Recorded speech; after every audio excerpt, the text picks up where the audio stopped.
உடுமலைப்பேட்டை அருகே இளைஞர் ஒருவர் வீட்டில் வைத்து வெட்டி கொலை செய்யப்பட்ட சம்பவம் அப்பகுதியில் பரபரப்பை ஏற்படுத்தியுள்ளது.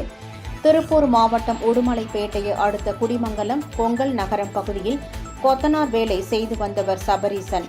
இவருக்கு திருமணமாகி ஒரு பெண் குழந்தை உள்ள நிலையில் குடும்ப பிரச்சினை காரணமாக மனைவி பிரிந்து சென்றுவிட்டார். இதனால் சபரீசன் பொங்கல் நகரம் பகுதியில் தனது தாயாருடன் வசித்து வந்துள்ளார். இந்நிலையில் இன்று காலை நீண்ட நேரம் ஆகியும் சபரீசன் தங்கியிருந்த அறையை விட்டு வெளியே வராத நிலையில் தாயார் சந்தேகத்தின் பேரில் கதவை திறந்து பார்த்தபோது கழுத்தில் வெட்டப்பட்ட நிலையில் இறந்து கிடந்துள்ளார். தகவல் கிடைத்ததும் சம்பவ இடத்திற்கு வந்த போலீசார் சபரீசன் சடலத்தை மீட்டு உடற்கூறு ஆய்விற்காக உடுமலைப்பேட்டை அரசு மருத்துவமனைக்கு அனுப்பி வைத்தனர். மேலும் சம்பவ இடத்திற்கு மோப்பநாயை வரவழைத்து போலீசார் தடயங்களை சேகரித்தனர். இதுகுறித்து போலீசார் வழக்கு பதிவு செய்து சம்பவம் நடைபெற்ற பகுதியில் இருந்த சிசிடிவி காட்சிகள் அடிப்படையில் விசாரணை மேற்கொண்டு வருகின்றனர். இச்சம்பவம் அப்பகுதியில் பரபரப்பை ஏற்படுத்தியுள்ளது.